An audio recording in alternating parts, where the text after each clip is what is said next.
What's going on, YouTube, fam? This your boy Tony 2 times, and we back with another episode of Hood Tales, man.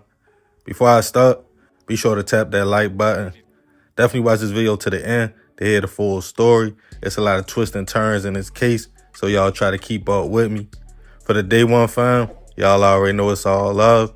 Thanks for tuning back into another episode. If you're new to the channel and you feeling the content, feel free to subscribe.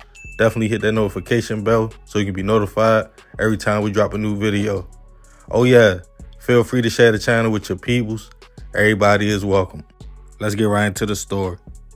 In life, even as adults, some people wake up every day searching for guidance and answers to help navigate their journey. Whether you read self-help books to help you figure out how to be the best version of yourself, meditate to become at peace and one with your body and mind, or like most, find a religion and something to believe in to help you stay sane in this crazy world. For most of us, it starts as kids.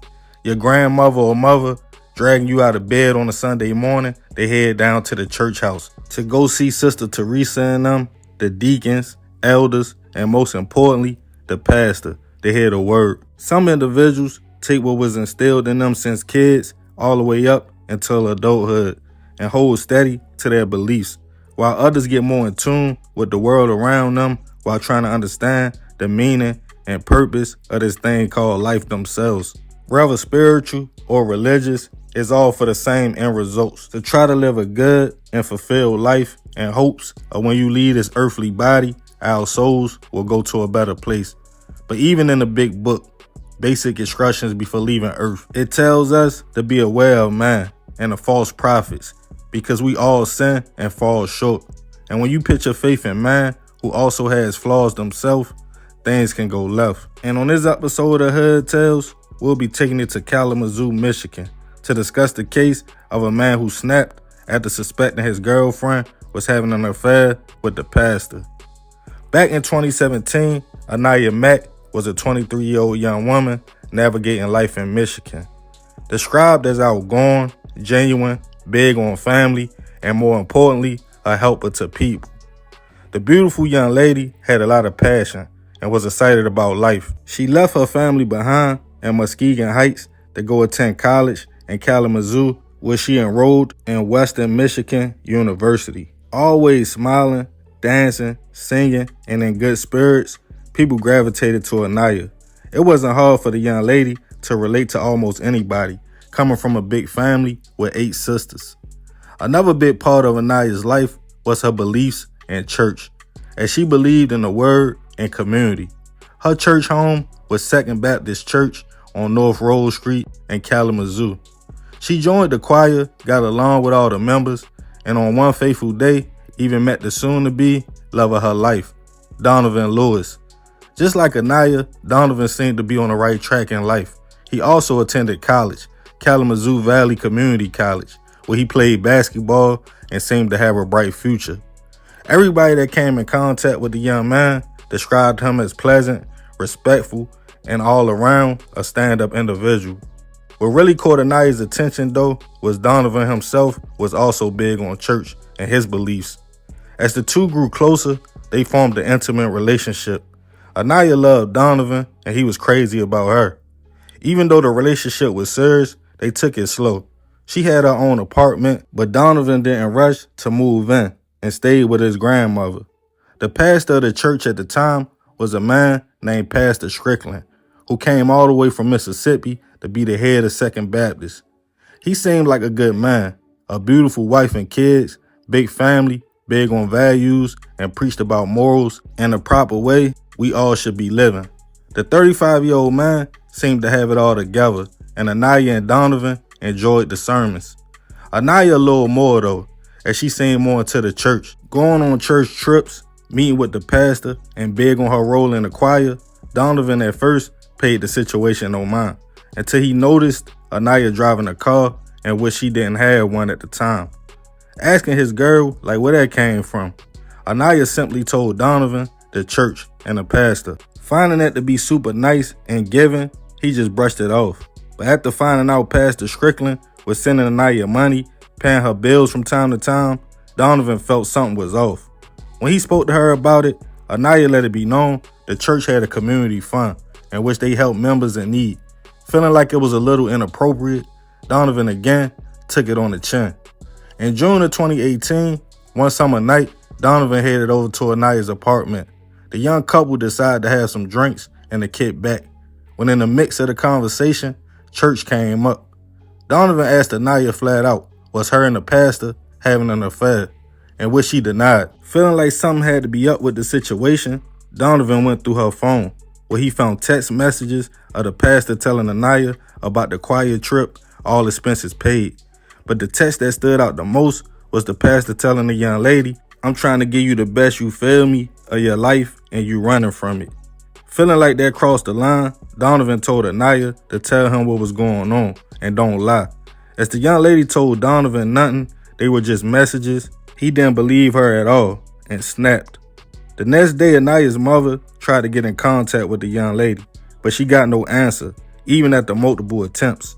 She felt something was wrong when Anaya's friends and co-workers started calling her, asking had she saw her daughter. Feeling like if anybody knew where Anaya was at, her mother called Donovan.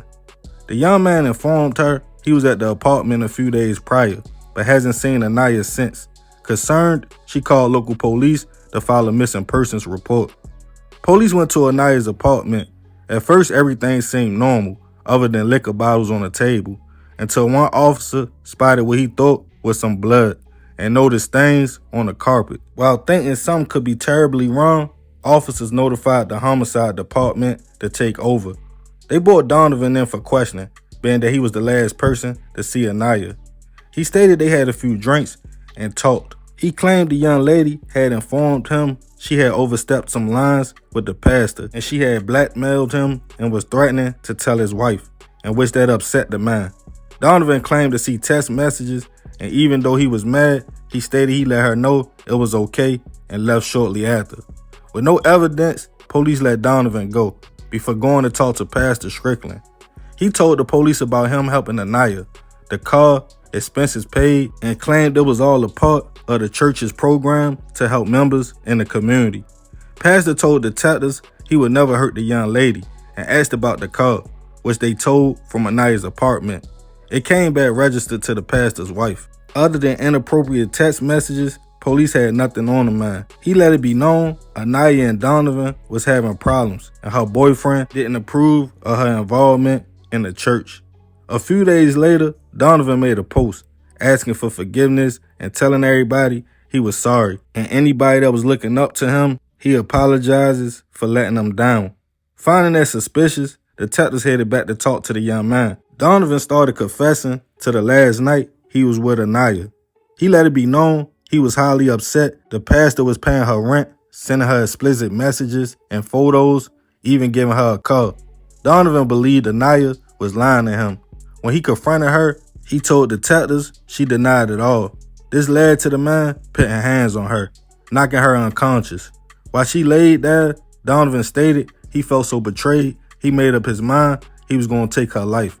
He grabbed a knife and slashed her neck before putting her in a suitcase and driving to a creek. With a full confession, police asked Donovan to take them to Anaya's location, in which he did.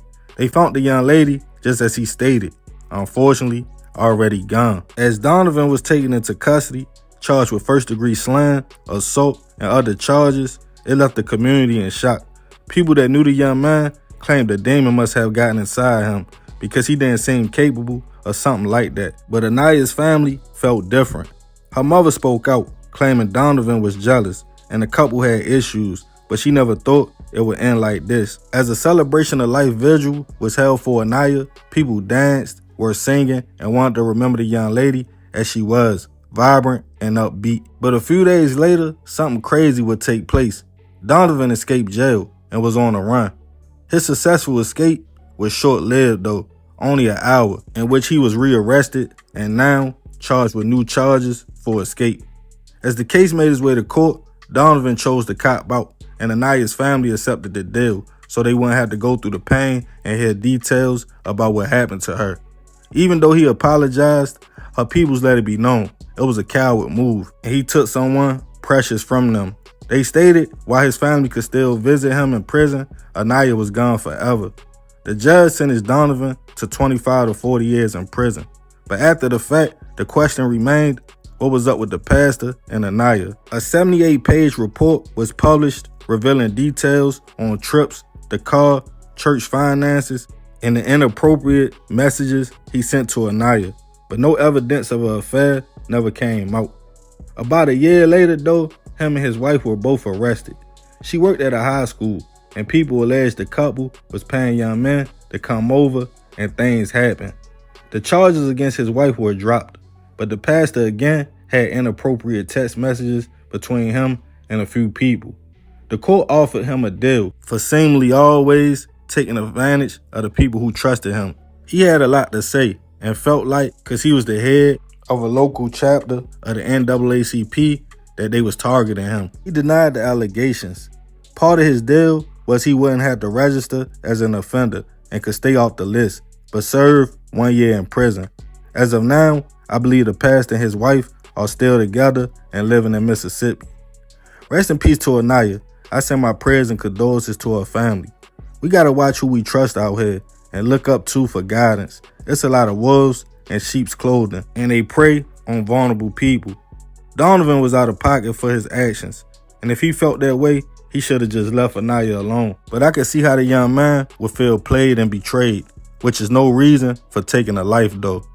Pastor was out of order for using his position for selfish reasons, even though he already had a wife. But I'm gonna leave this one open for discussion. I want to hear from y'all, fam. Y'all let me know what y'all think about the situation. Leave it in the comments. And remember, we gotta succeed, not to fail, so we won't be just another Hood Tale. Yeah, man, crazy story. Rest in peace, that young lady. But I ain't gonna talk too much more about this one. Y'all let me know what y'all think in the comments. I appreciate you if you made it to the end. This another episode of Hood Tales. This your boy Tony 2 times. Love, fam.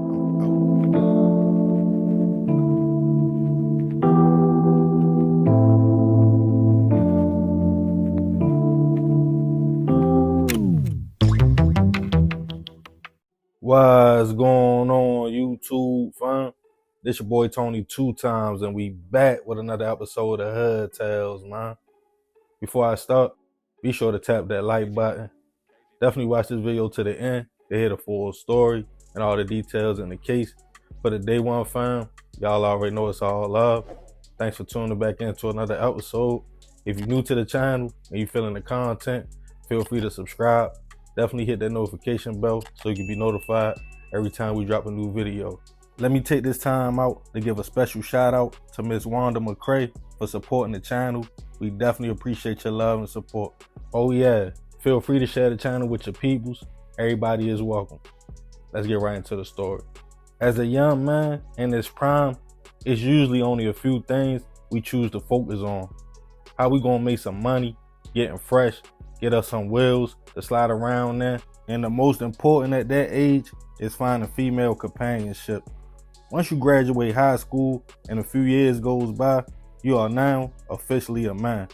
You might still kick it with your homeboys, but late at night when that smoke clears, a lot of times as a man, you want to end the night with something decent, a beautiful young woman. Now having that freedom of not having a curfew, having a car, a few dollars, the skies are the limit.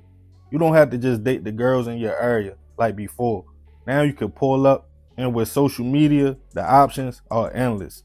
If you are the type that doesn't mind a little trip, you might cross city lines or even state lines if you are feeling shorty enough. It's really harmless activity, and as a young man or woman that's single, that's what you are supposed to do. See what's out there, find out your likes and dislikes with the opposite sex as you are dating. But you also have to be careful who you choose to deal with. A lot of times we might let lust lead us into a tricky situation, not paying attention to the warning signs. Because as men on a late night, our minds tend to work one way, trying to knock something down. And most women know they can play on that. And depending on the motive, the outcome could be fatal. And on this episode of Hood Tales, we'll be taking it to Texas to discuss the recent case of a young man who thought he was going to meet a woman, but her boyfriend had other plans. In August of this year, 20-year-old Cameron Anderson was in his prime.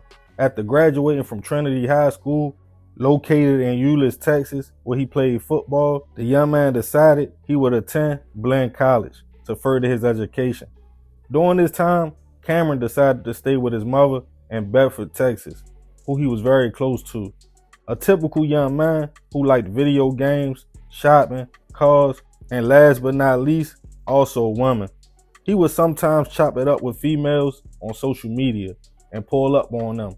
So on August 31st of this year, it wasn't nothing new when Cameron started chopping it up with 21-year-old Jasmine Williams. As the two messaged back and forth, she eventually told Cameron he should slide over. He asked where she lived at, and the young lady stated in Troop, Texas, which was about a 2.5-hour drive from Bedford, which is considered the DFW, Dallas-Fort Worth area. But when she told him she would make the trip worth his while, Cameron decided to head on out. It was on the late night, around 11 p.m. After driving for hours, he arrived to Jasmine's house at about 2:30 a.m. When he told her he had pulled up, she stepped outside. The two talked for about 30 minutes, but little did Cameron know that wasn't Jasmine's house at all, but her boyfriend's, 18-year-old Nathaniel Hall. And the whole time, he thought he was sending messages to Jasmine. She was using Nathaniel's phone, so he knew play by play. As Cameron and Jasmine was talking, Nathaniel and another unidentified 16-year-old popped out the cut. They demanded Cameron give them everything. Before seconds later, multiple shots went off. Jasmine, Nathaniel, and the team then walked back in the house where Nathaniel's sister was at with her kids. When the juvenile stated, "I think we just smoked the old boy." Now about 4 a.m., September 1st, the trio decided they had to do something with Cameron and his car. They drove miles away to an area called Turnertown in Russ County and set the car on fire and then left. Local police received a call about 5:30 a.m. of a car burning on a quiet road. When they responded to the scene and put the fire out, they opened the trunk to find a young male suffering from 2 gunshot wounds. He was already gone and unfortunately later identified as Cameron. As detectives tried to piece together what happened, they delivered the sad news to his mother and family. She stated the last time she saw her son, he was leaving to go see a young lady. His phone records showed the time he had left home. He paused by a home in Troop. Records also showed Cameron communicating with a young man who local police knew as Nathaniel Hall. Police then got a warrant for Nathaniel's phone records. It showed his phone and Cameron's pinging together, all the way up to the location where Cameron's car and body was found.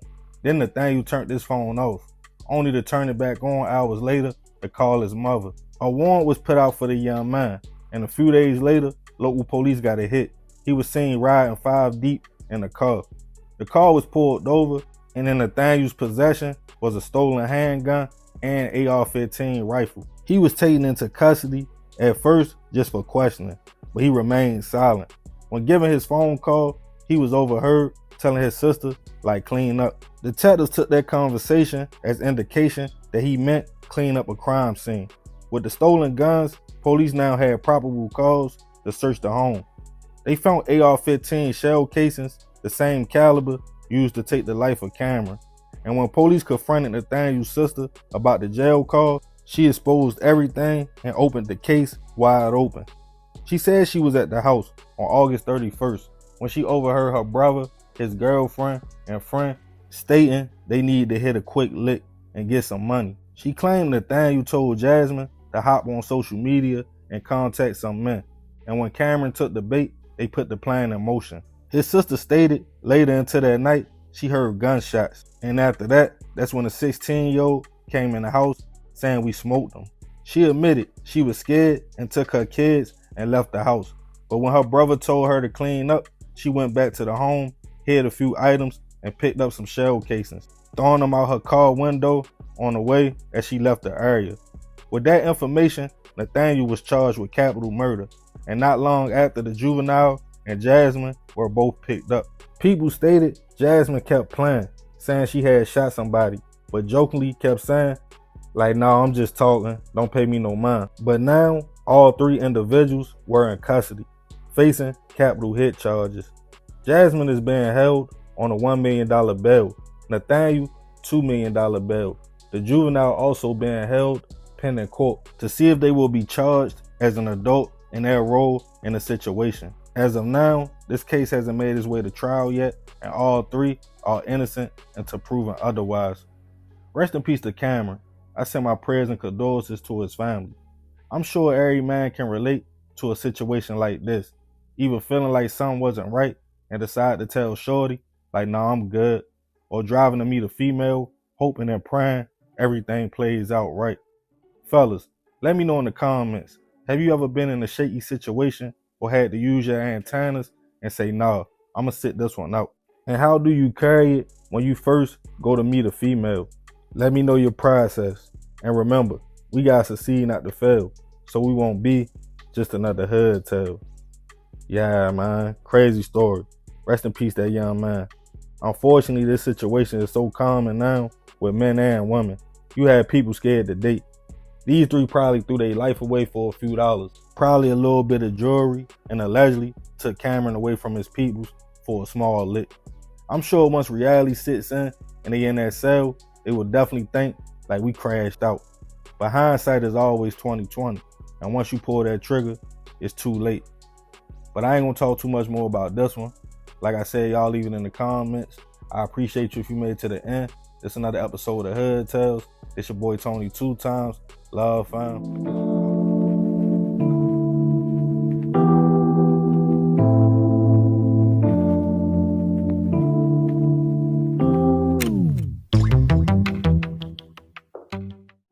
It's your girl, Mrs. Tony 2 times, and I'm back with another episode of Hood Tales. In this video, let's take it just outside of Orlando, Florida, to discuss the tragic slaying of 19-year-old Tarius Massie, allegedly at the hands of his estranged girlfriend, 18-year-old Zoe Cooper. But before we get into this video, I'd like to say thank you to our supporters. We appreciate you so much and we hope you stick around. If you'd like to support the channel monetarily, you can find the information on the screen. And to support us for absolutely no cost, please hit that like button. Also, make sure you subscribe if you haven't already and join the Tony 2 times family. Tap that notification bell so you don't miss any future uploads. Also, this video is sponsored by yours truly, Mrs. Tony 2 times, and my new YouTube channel. Make sure you check it out and support me. I'll leave the link to it in the description box below. And be sure to share this video with everyone you know. Stay tuned until the end to hear all the details. Everything in this video is alleged. All right, let's get into it. Tarius Marquise Massie was affectionately known by many names. TD to his mom, Tad to his uncle and aunts, Tadpole to a special aunt, Nemo and Elmo to his cousins, and Walk to his homeboys. Each name with a significant meaning that was given to him by those who loved him. According to Tarius's family, his entire life was defined by one word: perseverance. No matter the tests and trials, the ups and downs that came his way from birth to the beginning of adulthood, he persevered to the best of his ability. Although he was faced with many challenges, as most young men go through in their adolescent years, he did his best to work hard. He kept a job and was determined to graduate from high school. He made his mother and loved ones proud with his tenacity to stay focused. Born December 19, 2004 in Savannah, Georgia, Tarius was his mother's only child and the apple of her eye. They were very close, and Tarius grew up and became her protector. Tarius and his mom were two peas in a pod. He had an amazing smile and the personality to match. He was athletic, ran track in middle school, and played football for Maryville High School in Tennessee before moving and attending Ocoee High School in Ocoee, Florida, just 12 miles outside of Orlando. He started a job at Subway and was doing pretty well, building his manager's trust and gained more responsibility as time went on. Despite all of the good things Tarius had going on for him, when it came to his romantic relationship with a girl he started dating at Ocoee, things became very toxic. Tarius started a relationship with a girl named Zoe Cooper. It's not clear how long Zoe and Tarius had been together before things got tumultuous.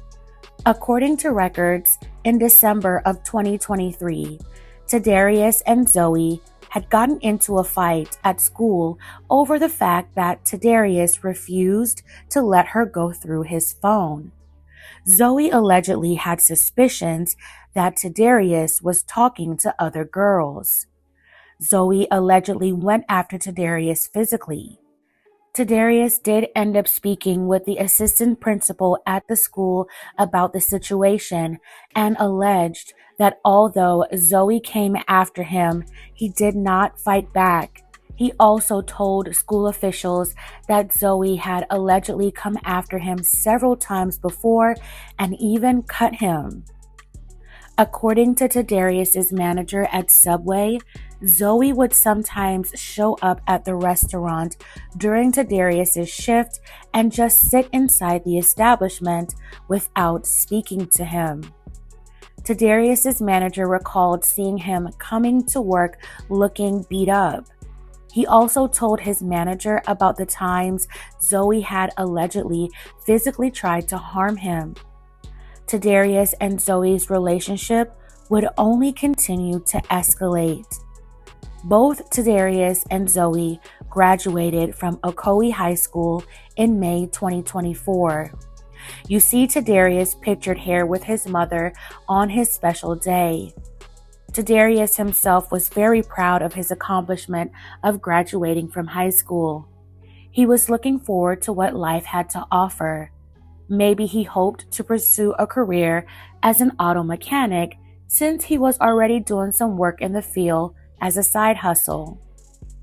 Zoe, on the other hand, had plans on attending Texas Southern University in Houston in the fall of 2024. Just days before Zoe was scheduled to leave for college, the relationship between her and Tarius took a dark and sinister turn. On Wednesday, August 14th, 2024, Tarius and Zoe were at her house together in the 1700 block of Florence Vista Boulevard in West Orange County. An argument broke out between the two because once again, Tarius would not give Zoe access to his phone. Things got physical and Tarius was cut pretty badly. Frantic and panicked, Zoe drove Tarius to the hospital in Ocoee but did not get out of the car. His friends who were with him took him inside and Zoe went back home. At 1:30 p.m. on August 14th, 19-year-old Tarius Massie succumbed to his injuries and was pronounced gone at the hospital. Police didn't arrive until after Tarius was pronounced gone. An autopsy revealed that Tarius had a cut wound to his left shoulder that hit the bone and another that went to his heart. As police began the investigation into Tarius's slaying, it was unclear whether it was a homicide or an involved self-defense. Friends who saw the estranged couple immediately following the incident claimed that Zoe was frantically saying she didn't mean to do it before taking Tarius to the hospital. Zoe, who had an injury to her eye, cooperated with police after the incident, providing a detailed story of events. She told police Tarius's wounds derived from a culmination of a long fight in which both of them struck each other and handled the weapon, which painted a picture of possible self-defense. However, the evidence and investigation after the incident would tell a different story. According to police, Zoe had no other injuries other than a black eye. Police found that suspicious from what was an alleged prolonged altercation. Zoe also claimed that Tarius got a hold of the weapon before she got it back and cut stuffed animals and poured liquor on her during the incident. However, those details from her timeline were not able to be confirmed through evidence at the crime scene. When police spoke with Zoe's family, who was present at the home during the incident, they told police they didn't hear anything. The day after Tarius was slain, Zoe posted an Instagram reel containing a photo of her and Tarius with a caption that read, "I don't expect for anyone to understand my side of the story. Sorry for the pain I caused upon any and everybody due to this. If I could take it back or trade place in a heartbeat, I would. Hashtag long live TD.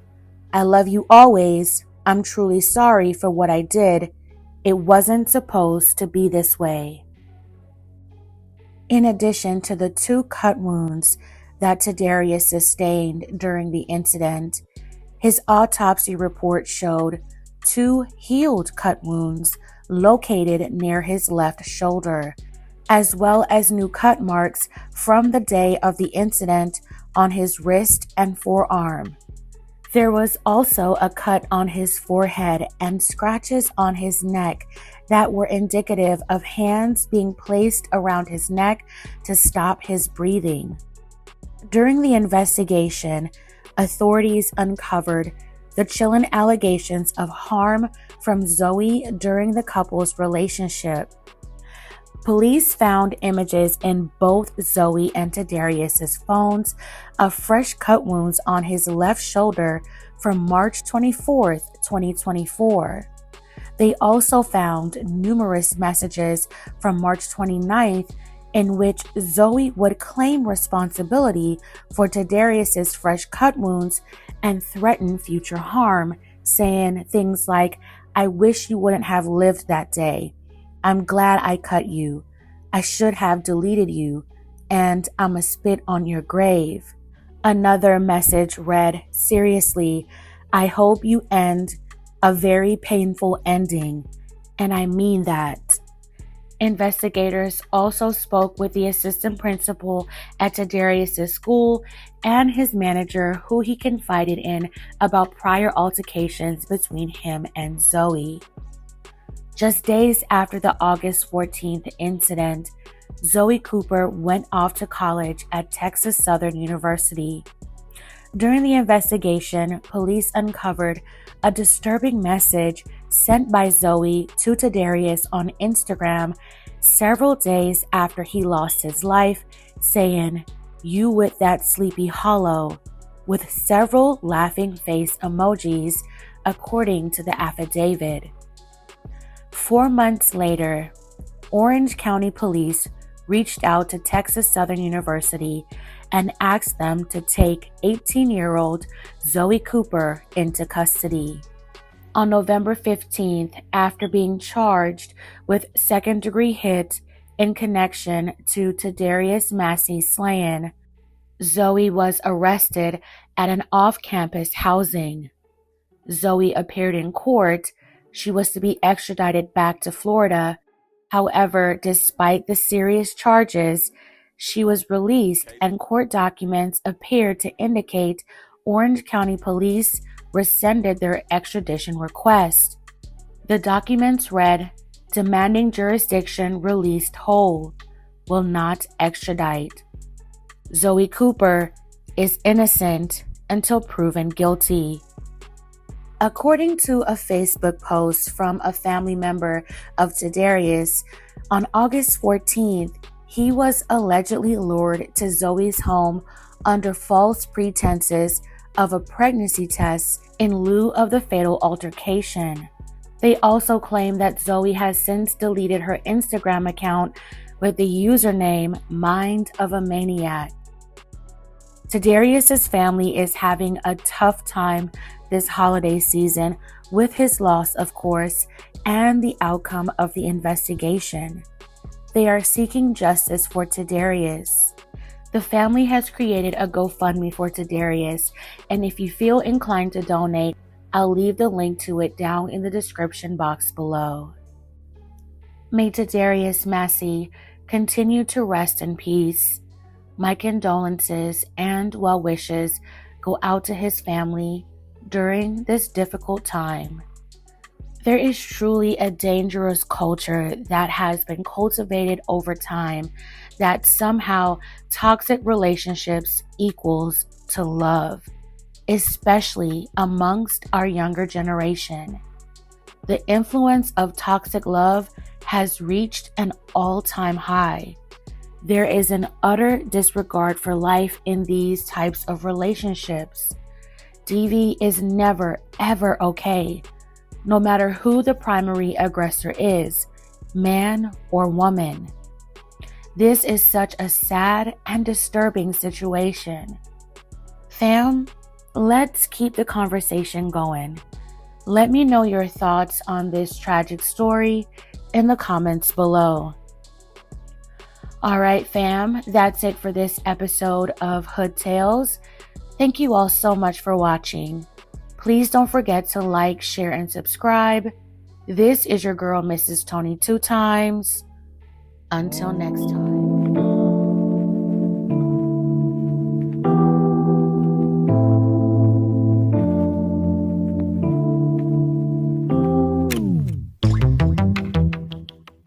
What's going on, YouTube, fam? It's your boy Tony 2 times, and we back with another episode of Hood Tales, man. Before I start, be sure to tap that like button. Definitely watch this video to the end to hear the full story and all the details in the case. For the day one, fam, y'all already know it's all love. Thanks for tuning back into another episode. If you're new to the channel and you feeling the content, feel free to subscribe. Definitely hit that notification bell so you can be notified every time we drop a new video. Oh yeah, feel free to share the channel with your peoples. Everybody is welcome. Let's get right into the story. Love can be a beautiful thing. When two people connect with each other, start a relationship, and create a tight bond, it's a good feeling knowing you have somebody in your corner to navigate life with. A lot of couples consider each other best friends. They hang out, laugh, talk, and are there for each other in every way. But of course, that's the pros of being in a relationship where both individuals really love and care about each other. But on the flip side of that, you have people that are in a situation or relationship they really don't want to be in, or they feel like they are stuck with that other person. They really don't see eye to eye.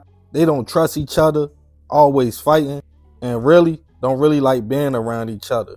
Rational individuals on the outside looking in might feel like that's miserable. Why not just leave? But the couple that's in a situation might not see the dysfunction or feel like they are even in a toxic situation. Sadly, you have people out here that think this is what love is and how it goes. Break up to make up, fight on each other, cheat, go tick for tack, creating a crazy cycle and feelings of resentment. Whether it's codependency or how some like to call it trauma bonding, why they just don't leave each other alone, only the two people in a relationship know the answer. They just don't let it go. But you have to be careful when you confuse love for something else, or somebody that's controlling, telling you everything you want to hear just so you don't go and really be happy. Emotional manipulation for real. But nevertheless, most toxic cycles will eventually come to an end. And you might find out those feelings that were so-called love over time really turned into hate. And on this episode of Hood Tales, we'll be taking it to Chicago, Illinois to discuss a case of a woman who took her boyfriend's life in an evil way and laughed about it. Back in 2017, 26-year-old Tarius Ellis was navigating life in Chicago. The young man was described as being laid back, giving, and the type to really stay to himself and vibe with close friends and family. Tarius' main focus was his 5-year-old son, who he worked hard to provide for, grinding as a certified welder to make ends meet. He definitely had his head on straight. Being a young man in his prime, Darius was also in the dating world. He found himself falling hard for one young lady in particular. At the time, 24-year-old Yasmin Elder. The young lady was described as a fun-loving girl who liked to turn up and live life to the fullest. When the two connected, both of their personalities at first complemented each other. Yasmin was a decent-looking young lady, and Darius felt like she was very cool and down to earth, leading to their relationship getting serious, to the point they were making life plans together, and some say they were in love. He would make posts on social media letting the world know that was his girl and he was riding for her and would always hold her down. Of course, like all relationships, things were not perfect, and being young, sometimes the two would fight, have their ups and downs, and even break up, but always came back around.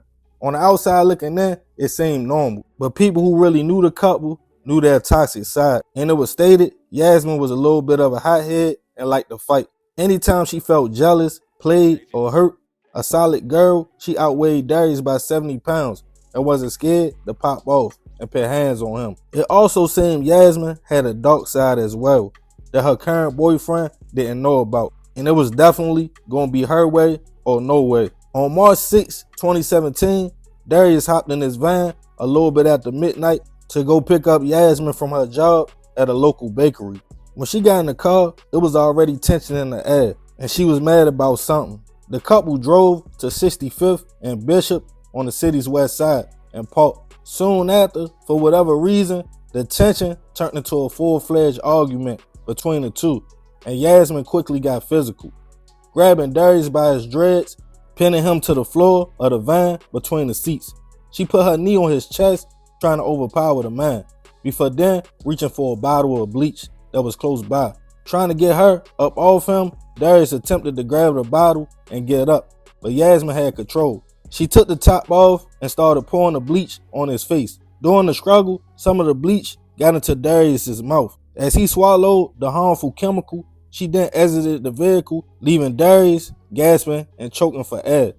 He drove to a nearby friend's house and ran to the porch, panicked, telling them that Yasmin had poured bleach in his mouth. Not long after, foam started coming from the young man, and he started gasping before collapsing. CPD and ambulance was called to the scene. The young man was unresponsive and rushed to a local hospital. As his friend, who was now a witness, told police what he said before passing out, that his girlfriend Yasmin did it.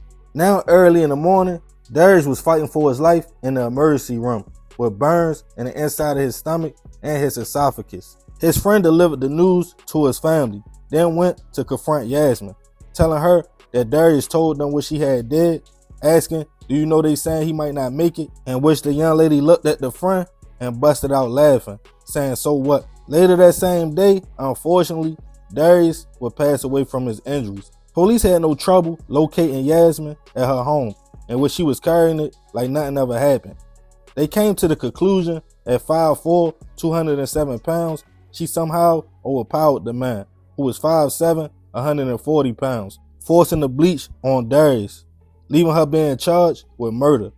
As she was deemed to be responsible, she was taken into custody and given $1 million bail. As his family got the news, they were devastated. His cousin, who was just with him earlier that day, was in shock, mad, and couldn't understand why, stating he was a good dude who didn't deserve that at all. And his 5-year-old son was now asking why his father hasn't came back yet. His grandfather claimed Yasmin was evil and knew exactly that she was going to take his life as soon as she got in the van. They were seeking justice. A few years went by, and in 2020, the case made its way to court. Prosecutors stated Yasmin was a violent woman who at the time of the slam was already on probation in another county for hitting a neighbor in the head with a lock during an altercation. They pointed to the fact when she was confronted by Darius's people, she laughed like she didn't care and he was fighting for his life. They stated at the time of her arrest, she also had bleach burns on her hands, consistent with opening a bottle trying to pour bleach during a struggle. In the end, Yasmin was found guilty of second-degree hit. She was sentenced to 15 years in prison with 31 months already in for time served. Already been in custody close to 3 years. With Illinois having 50% law, meaning a lot of times you only have to serve half of your sentence, if she isn't already home, she will definitely be released very soon. Rest in peace to Darius. I send my prayers and condolences to his family. especially his son, who now had to grow up without his father. Like his family stated, it's unfortunate he had to pass away in such a painful and horrible way. I don't know exactly what went left with the couple or what the argument was about, but this is why I feel like in a relationship, you should never get physical with nobody. When hands start getting thrown, weapons come out, you don't know how things will play out. Tarius shared how he felt about Yasmin, but I wonder were the feelings mutual. Her actions to be that cold showed there was some kind of hate in the mix. To pour bleach, lead a man to suffer, then laugh about it when confronted, I don't condone violence, but if that was my people, I don't know how I would have took that. I'ma end this one with a question for y'all, fam. Have you ever been in a toxic relationship where things often got physical or the so-called love started to feel like hate? If so, how did you handle the situation? Walk away or play these kind of games and go back and forth? And how did it play out? Leave it in the comments. And remember, we gotta succeed not to fail, so we won't be just another Hood Tale. Yeah, man, this was a super crazy story. But I'm gonna leave this one open. Like I said, y'all let me know in the comments. I appreciate you if you made it to the end. This another episode of Hood Tales. It's your boy Tony 2 times. Love, fam. I'm out.